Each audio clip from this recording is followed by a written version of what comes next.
But very few people knows which circumstances persuade him to come back to Russia. I mean, it was nothing probably from nostalgia, as one should probably think. He had a terrible situation, financial situation on this. Not very many people knows that he was gambling a little bit. And in this particular point, when he returned to Russia in '32, his financial situation was quite disastrous. And he came to Russia, and as they're saying in Russia, he wanted to also, he thought that it probably very well calculated move to return to Soviet Russia, because it was quite popular that these communistic winds just was in a big favor, especially in the circles of artistic bohemia and artists, painters. And so he wanted, as the Russian says, with one shot, he wanted to kill two rabbits.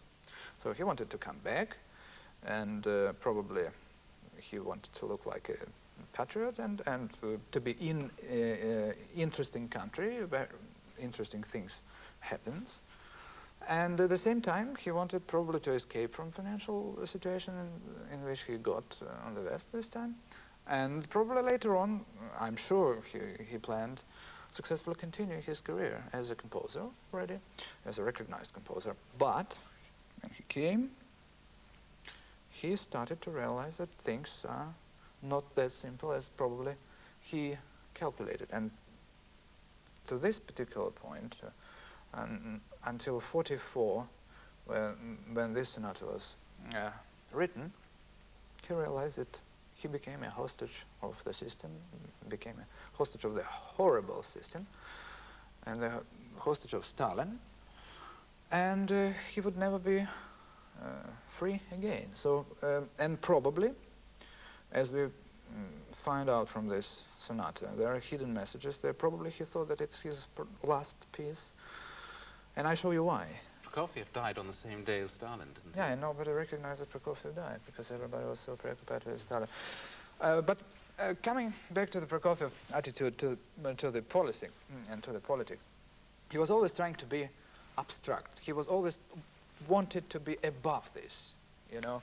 And Richter had the same attitude to the politics. He hated politics. He hated all politics in the world, and he absolutely determined that it's the worst profession that could ever exist. And Prokofiev kept his abstraction from the reality in which he got and trouble in which he got in Russia.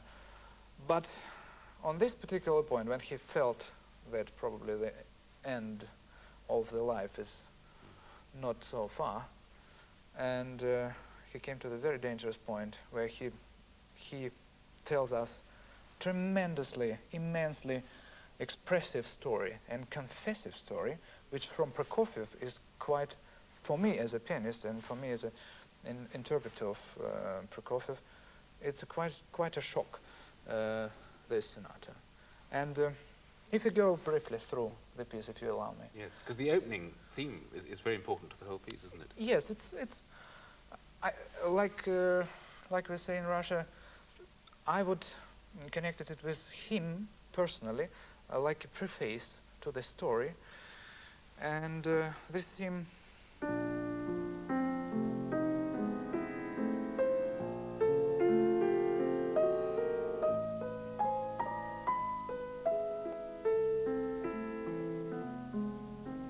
and so on. It just, in my eyes, the picture of Prokofiev sitting, probably, he liked very much playing chess and doing patience, you know, and just like a cool-blooded storyteller, like a witness, just open, terrible, hilarious picture of this, what he is witnessing. Then the second material comes also.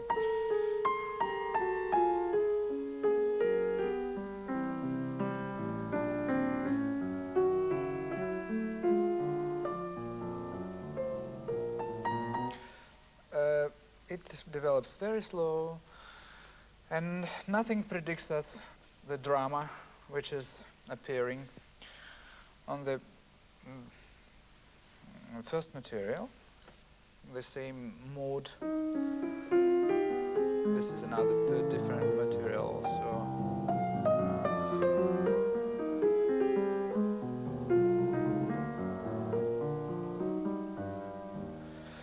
The strange things start in the opening part of the first movement, when comes first poco più animata. Here we can find that he predicts developing of this calm beginning.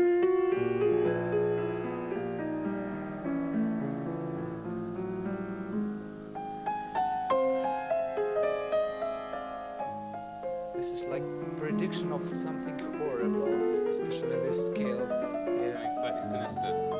Yeah. Just look. It's like you know, like a cool Tingle down tingles the spine. down the spine, exactly.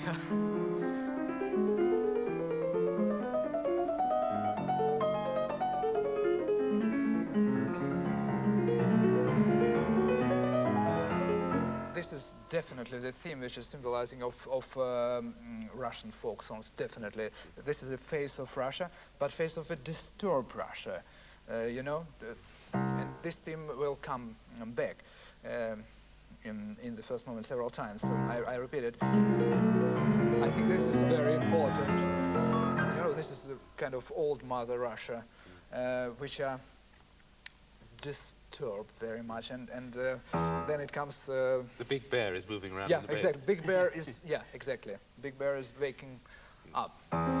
Then after this material, which is like something devilish, again, you know, it comes already espressivo and messe forte.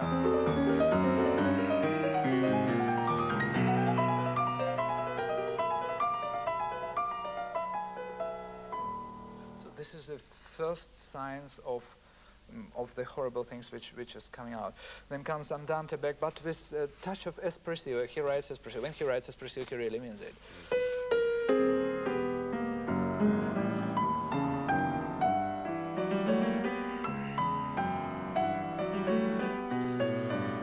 It's like asking God, for God's sake, just move it by side, but don't touch me. What's going on?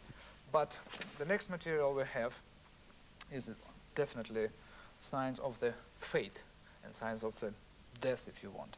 So it's two materials which symbolizing knocking.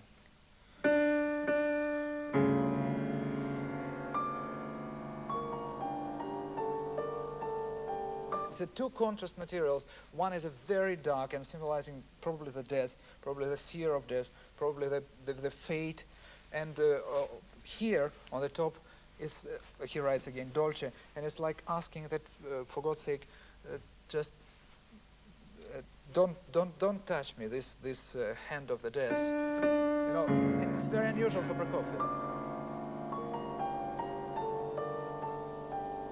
Then it appears again, and he develops this.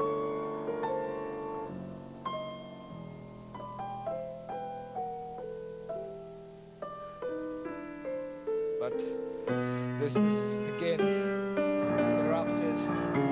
It's very uncompromising, that chord, isn't it? It's very unyielding. It's not going to give in. Absolutely.